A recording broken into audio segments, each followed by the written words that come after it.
Welcome back to A View from Brussels. Today in the studio, I'm delighted to welcome Kathleen Van Brempt, who is Vice President of the S&D Group responsible for enlargement, international trade, and economic security. Kathleen, thank you for being here. With pleasure. I want to jump a bit more into a hot topic right now, which is enlargement. And I know that that's something that you're very actively working on. For years, the European Union has treated enlargement as a problem of tomorrow. However, we're seeing it becoming increasingly more a problem of today. What's behind this wake up call? Can I say something about the question first? Perhaps, yes. You Because can also yes, challenge the question. yeah, More no, we're than not going welcome. to challenge the question, but I would change a word. Yes. Enlargement is not a problem; it's an opportunity, and I think that is key. And of course, enlargement is a very difficult process, both for the acting member states and the population of the European Union as it stands today, as for the governments, the population of these countries who wants to join. So it's a very difficult and intense process, but it is an opportunity for all of us. It always has been. I come from Belgium, and one of the Yes. funding fathers of the European Union. We were 6, Mhm. and then we were 15. And then all of a sudden we were 28, and then we were 27. um, uh, and, uh, and all of these steps, except for the Brexit, Yes. that was really very unfortunate. But all of these steps, even when it was difficult, even if we saw that there were problems with one of these countries, think about Hungary and all the issues we had on the rule of law, it was all an opportunity, and it strengthened Europe as a nation and as a union. But it also strengthened every single country that joined. And in that sense, I'm very excited about this process. Again, difficult, complex, but I'm very excited by this process. And we as S&D were one of the political groups, if I can say, the main political group, the second largest group in the parliament, that drives this process because we believe in this opportunity. And that's why we want to push, especially Commission and Council, to be much more active, proactive, and to show some political courage in doing this now much quicker and much more intense. Speaking about doing this quicker, and thank you again for reframing it. I'm always very open to the different views of how to interpret this, and also, of course, because there's critics who are challenging the fact that enlargement might lead to more fragmentation. But going back to a bit of where we're at today and the two speeds that are mentioned of accession to the EU, could you comment a bit of how you would see that and how is that benefiting Europe, or what you would say to challengers who might be a bit Mhm, skeptical over mhm. it? Well, there's few issues. First of all, every country that joins needs to be ready to join, and everybody knows it's about the acquis, the whole. It's about 300 pages of European legislation and habits, but also institutions that you need to have. And one of the key issues for my political group is the whole chapter about rule of law, democracy, key. In many of these countries, that is a challenge. I recently went to Serbia, Belgrade. It's one of the countries that which pathway to accession is now on a turning point, but in the wrong direction because of the backsliding of rule of law and democracy. So key is that. But also the European Union needs to be ready. We are 27. We are facing issues with too many decisions that we have to take by unanimity, everything that relates to fiscal policy, everything that relates to foreign policy. And that is one of the key issues today. If you want to be, and we want to be a geopolitical actor, we need to reform internally in that process. And these things, they need to come together. What I'm saying is one of the most advanced countries to join really quickly is Montenegro. Montenegro is a very small country in the Western Balkans. If the entrance of Montenegro in the European Union, it will not change a thing. Well, it will change a few things, but nothing very fundamental. But still, this process needs to be based on that acquis and the rule of law and democracy. So that remains a key issue. But of course, not every country that's awaiting is so small. Let me take the other example, which is Ukraine. Yes, I was wanting Yes, to ask you yeah, about well, Ukraine. and everybody knows that Ukraine is in the center of what we do on enlargement. And rightly so. There's something very specific, of course, about Ukraine. Ukraine and the people in Ukraine, they are fighting our war. They're also fighting their war. Well, let's say it's not even their war. It's the war that Putin started. But why I say they're also fighting our war, they're defending European values because Ukrainian population, the people of Ukraine, they've chosen years ago that their future lies within the European Union. That's where they want to be, in that huge democratic union with all these laws that drives our economy, that makes sure that we have a social system. And again, democracy, democracy, and democracy.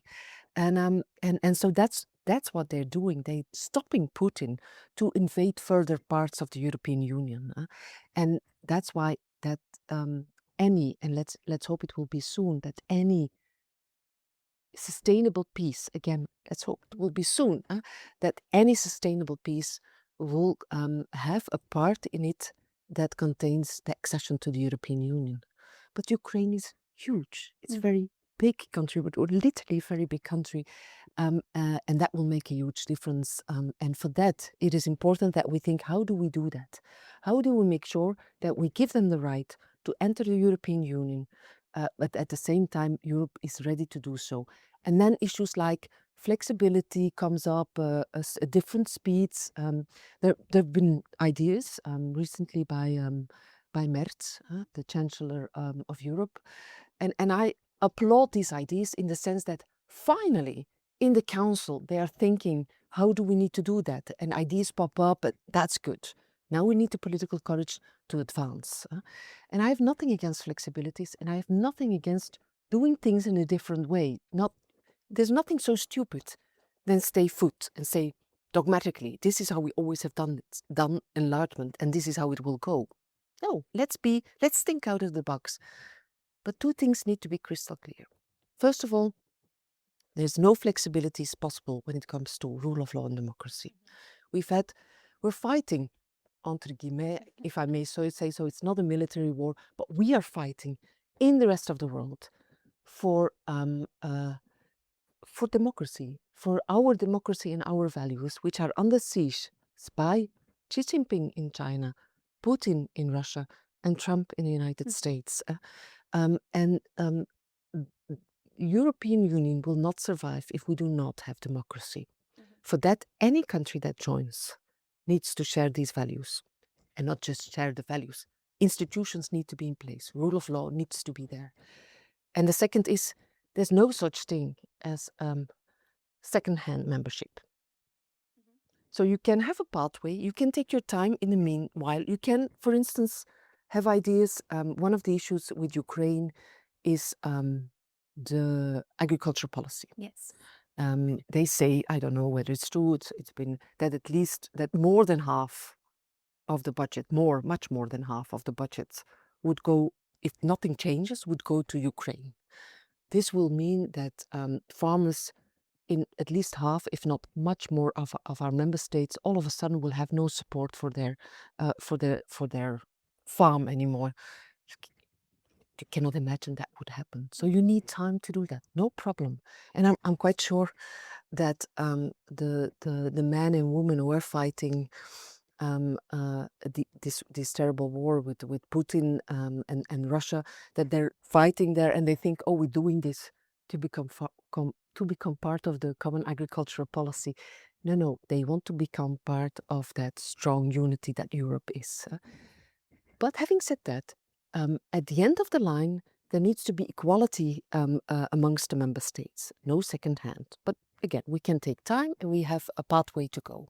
So yes for flexibilities, no for second-hand So for membership. secondhand. Thank you for elaborating more in detail and also touching on Ukraine because I find that really important, especially now. And as you mentioned, with what Friedrich Merz was citing, and also in May, the European leaders gathered in Montenegro, and they also purported that the Western Balkans belongs to Europe's future, a message you also share. Absolutely, absolutely. So, why should citizens in the Western Balkans believe that the time is now, especially as there's been a lot of fatigue and Yes. strain, and also what's happening in Ukraine is daunting and it's a threat that's on their doorstep day to day? Mhm. The- I understand that people in the Western Balkans are very disappointed because it takes too long. For some of these countries, it's been more than 10 years. That is too long. You need years to do the adjustments, absolutely. But we've been stalling in the European Union far too long, and that is not fair. Again, it's a merit-based process. If countries advance, they're doing well, they need the opportunity to enter the European Union. And there you see that, especially in the Council, I have to say that then this one member state raises problems with North Macedonia, Bulgaria with North Macedonia, or Greece with North Macedonia. And then there's the issue internally in the Western Balkans, where I already mentioned it, a country like Serbia, now with the Vucic regime, is on a completely anti-European pathway. I deeply regret that. But okay, that's the Vucic regime, and people can change that in the next elections. But the Commission and the European Union, but in this case, it was mainly the Commission, they cannot appease a regime like Vucic. They should say, look, you're looking to Putin for your solutions. You get all these Chinese investments in. We think the solutions are there. And on top of that, there's no more free media. People are imprisoned because they do manifestations. A lot of students have been imprisoned, but also professors, civil rights activists. So all the aspects of democracy and rule of law are undermined there, and they use that to boycott countries like Montenegro, for instance, to enter the European Union. And there, it should be crystal clear, Montenegro can and shall be one of the first new member states. And that is key, because you know, I'm very much in favor of Ukraine coming into the European Union on a just pathway, but it should not be Ukraine. It should be together with Western Balkan countries. It should go hand in hand. And maybe there's something that people do not talk about that much because it's something nice on the side, maybe. But It's that also is not on the news cycle, perhaps. Not as not, much. no. Yeah. And that is Iceland. Yes. Oh, okay. Yes. Yes. Sorry, I thought you were thinking Western No, Balkans no, writ no, large. no, no. But No, no. Iceland, true. Iceland, True. which they will have a referendum at the end of August, yes? Yes. This Yes, fall. and so I sincerely hope they will say yes. And it's good that it's a referendum. It's up to the people to decide where their future lies. And for a very long time, Iceland, of course, Iceland is already partly Part of economically integrated absolutely without in the the internal market, but not really part of the political union. And they said, no, it's fine. Like Norway Yes. always said, no, it's fine this way. We are, you know, we're having the economic benefits, and Europe has the economic benefits of us being part of the internal market, and that's fine. The rest we want to stay independent. In a world dominated by crazy guys, undermining the rule of law internationally, they feel they need a stronger umbrella. And that's why Iceland has this referendum. And maybe Montenegro and Iceland are the next two member states of the European Union. Let's see. Would you see as well a world where the UK would come back? Yes, I do. I absolutely do. Um, uh, I said that even the day after the Brexit referendum, and also the day after they actually really left, which was for me one of the saddest moments of recent European history, where I was part of, because you felt that this was a huge mistake, and although for Europe it was not even that of a disaster, because we stuck together, we did tough negotiations with the UK, and the economic impact is not good, also not for Europe, but it was manageable. But the impact on the people in the United Kingdom has been devastating, for their economy, for their social system, and even one of the promises, oh, they would solve the migration issues overnight when they left the European Union. Well, I think you might see that that is absolutely not the case. And I think UK is a wonderful country. It's a little bit an atypical country. That's why there always was a little bit in and out of the European Union. But let's be crystal clear, they're Europeans. And again, in the same geopolitics they're facing today, look at how Trump harassed the UK. He harassed Europe as well. But Europe being that bigger unity, is much more resilient than the UK, although a big country. Well, big in terms of the world, it's not even a big country. But yes, I think both for democratic and moral reasons as for economic reasons, they'll be back. Would you see perhaps the US trying to block or stymie that in any way Sure, sure, but they do that all of the time. as well? They do that also in the Western And why Balkans. is that according to Well, you? it's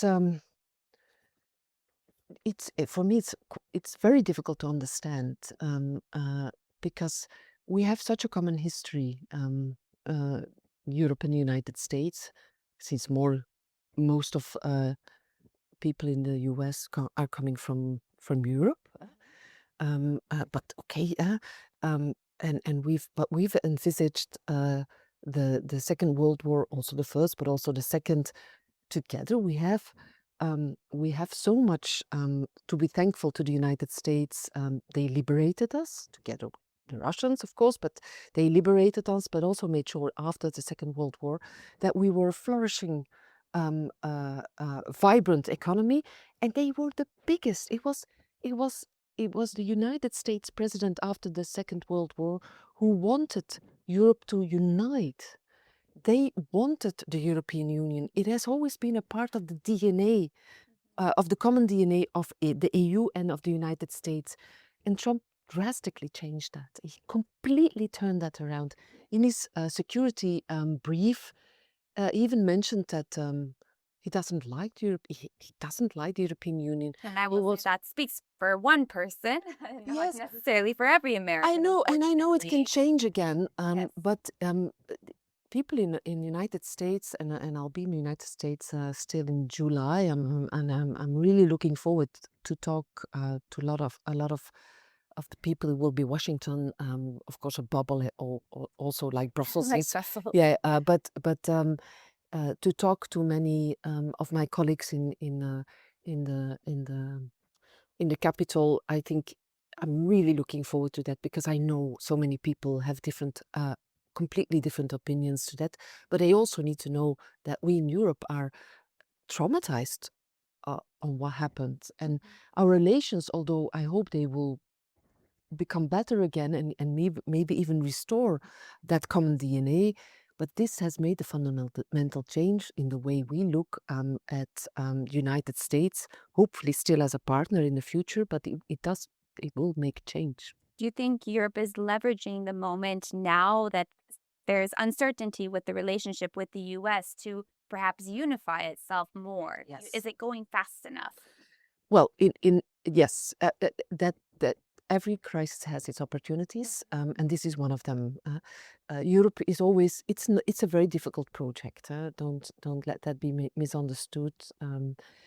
You have all these different member states with very different cultures, all these languages, different religions, all in one. That makes it a very complex and diverse project.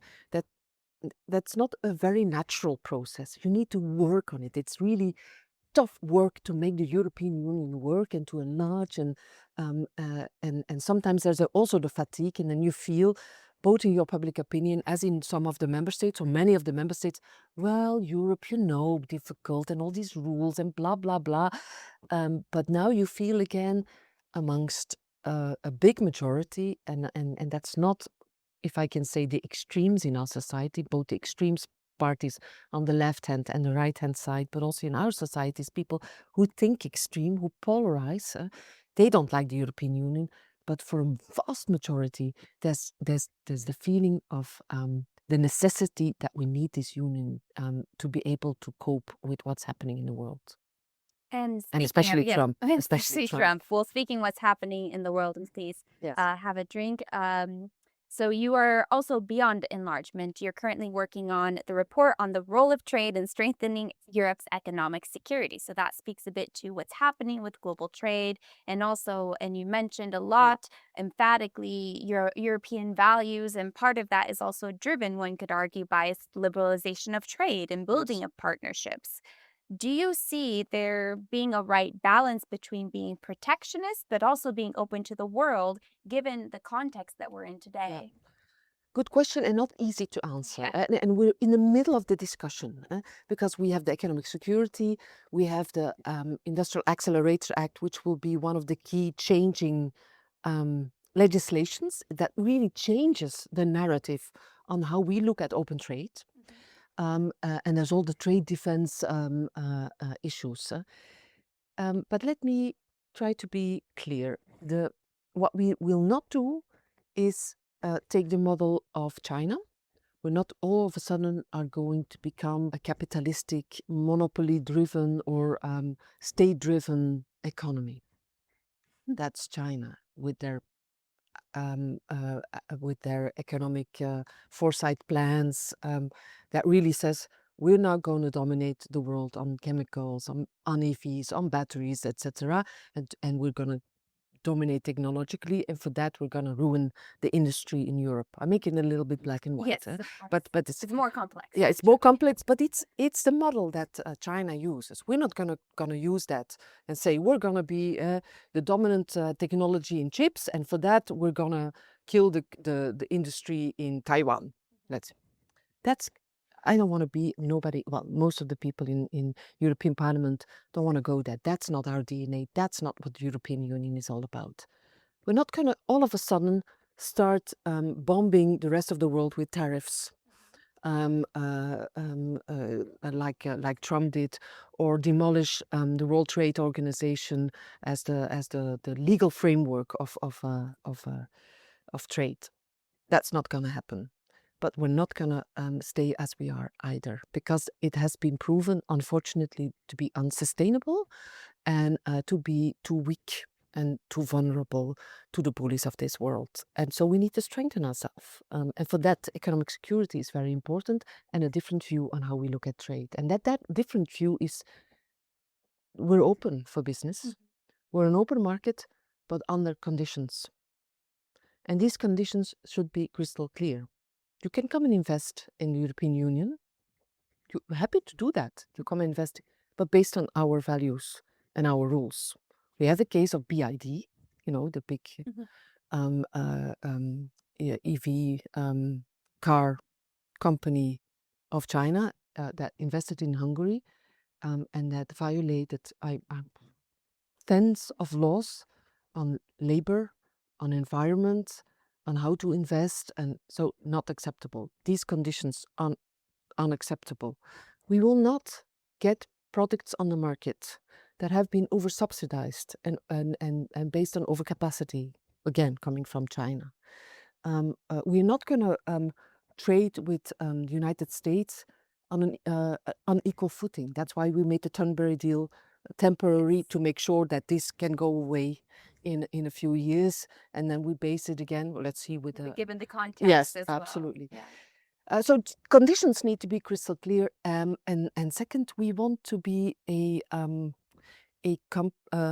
union that is based on partnerships, on equal partnerships. That's how we look at Africa, but it's also how we look at our partners in Asia, but also Canada, Australia. And I think we really have to build a sort of middle power, the middle powers of Mark Carney, the Prime Minister of Canada, I think is really the DNA of what Europe is all about. And there's many other points in that, but don't want to be too long. But what is also very important is that our Green Deal agenda that has been attacked by Trump, by many other parts of the world, but mainly by Trump, I have to say, that is our key agenda for the future. This is our competitiveness agenda. So we're not going to backslide on decarbonization. Well, thank you so much, Kathleen, for ending us on a high note as well. It was a pleasure to have you here in the studios today. And thank you to our viewers. Be sure to like, comment, and subscribe.